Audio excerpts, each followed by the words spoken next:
कि पूरी दुनिया को पता है कि सीमा हैदर जो है वो एक प्रकार का रोज नए नए झूठ बोल रही थी और उसने ये कहा था कि उसने 12/3/2023 को नेपाल के अंदर सचिन मीना से शादी की है और उसने अभी रिसेंटली 12/3/2024 में उसकी एनिवर्सरी भी मनाई थी और दुनिया को गुमराह किया था बिना तलाक लिए हुए।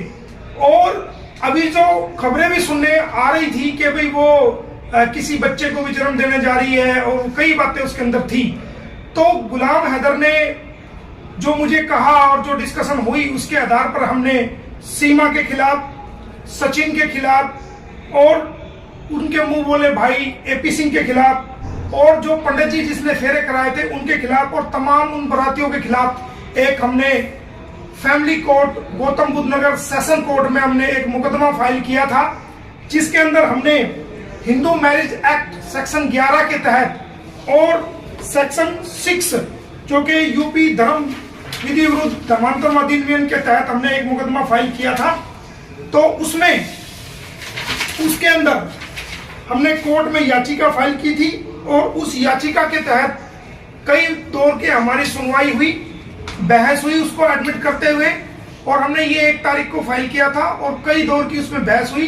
तो कल ऑनरेबल जज साहब ने, जो वहां पर जज साहब थे राजेश कुमार मिश्रा जी, उन्होंने हमारी दलीलें सुनने के बाद हमारे केस को जो है एडमिट कर लिया है और इसके अंदर बहुत जल्दी ही सीमा को, सचिन को, डॉक्टर एपी सिंह को और शादी कराने वाले, गलत फेरे कराने वाले पंडित जी को और तमाम उन लोगों को जो इस शादी में शामिल हुए थे, बहुत जल्दी इसके अंदर जो है नोटिस जारी होगा। हमारी याचिका को स्वीकार कर लिया गया है। ये एक बहुत बड़ी हमारे लिए खुशखबरी की बात है और गुलाम हैदर के लिए बड़ी बात है। ये जो शादी का आपने जिक्र किया, ये नेपाल की कह रहे हो या इंडिया में जो विटनेस है बताती है पंडित? ये 12/3/2023 को ये खुद कहती है कि इन्होंने पशुपतिनाथ में शादी की थी, वो शादी, और उसकी जो एनिवर्सरी इन्होंने मनाई है 12/3/2024 को और बाकायदा उसके अंदर फेरे भी दिखाए हैं और ऑनलाइन सारी दुनिया को दिखाया था। उसको हमने चैलेंज किया है और जिसको ऑनरेबल कोर्ट ने हमारी दलीलें सुनने के बाद हमारी याचिका को स्वीकार किया है। आप लगातार याचिका डाल रहे हो लेकिन सीमा ने एनिवर्सरी फिर भी मनाई। आप कई बार कोशिश कर चुके। देखिए, अपराध करने वाला कोई भी व्यक्ति है, जब वो अपराध करता है तो उसको रोकने की पावर या तो पुलिस की है या एडमिनिस्ट्रेशन की है या शासन की है। गुलाम हैदर चूंकि अपने देश में बैठा हुआ है, सऊदी अरब से वो वापिस आया है, वो अपनी कानूनी कार्रवाई को कर रहा है और हम कानूनी कार्रवाई के जरिए ही अपनी कोशिशें जारी रख रहे हैं। अगर वो अपराध कर रही है तो वो स्वयं जिम्मेदार है और जितनी बारी अपराध करेगी उतनी बारी कानूनी कार्रवाई को उसके खिलाफ अमल में हम लाएंगे। याचिका पे अगली सुनवाई कैसे रहेगा आगे? इस याचिका पे बहुत ही जल्दी अभी हमारी कल ये एडमिट हुई है हमारी याचिका और इस याचिका पे बहुत ही जल्दी जो ऑर्डर पास हुआ है वो ऑर्डर की हमने कॉपी अप्लाई कर दी है। वो ऑर्डर आने के बाद हम आपको बताएंगे कि इस ऑर्डर में क्या ऑर्डर पास किया गया है, लेकिन हमारी ये याचिका ऑनरेबल कोर्ट ने स्वीकार कर ली है।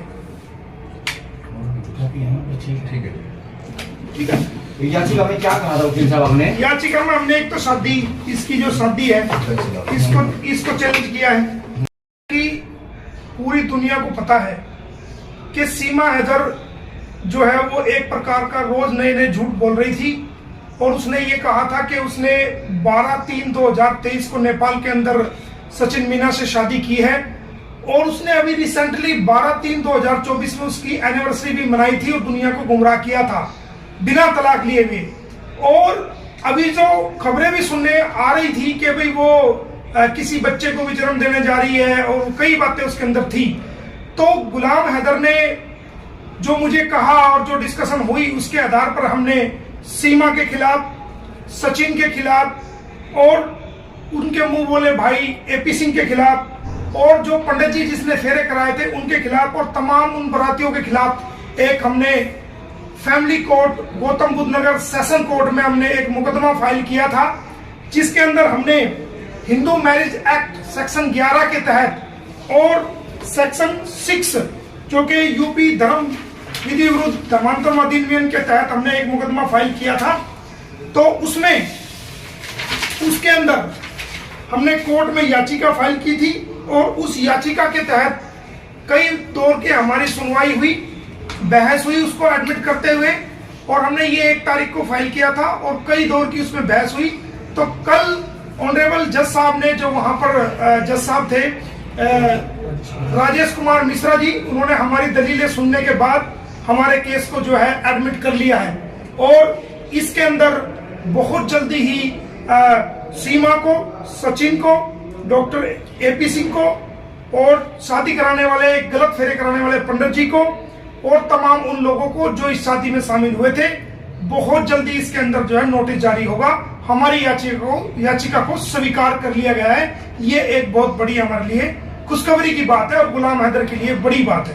ये जो शादी का आपने जिक्र किया, ये नेपाल की बात कह रहे हो या इंडिया में जो विटनेस है बताती है अपन?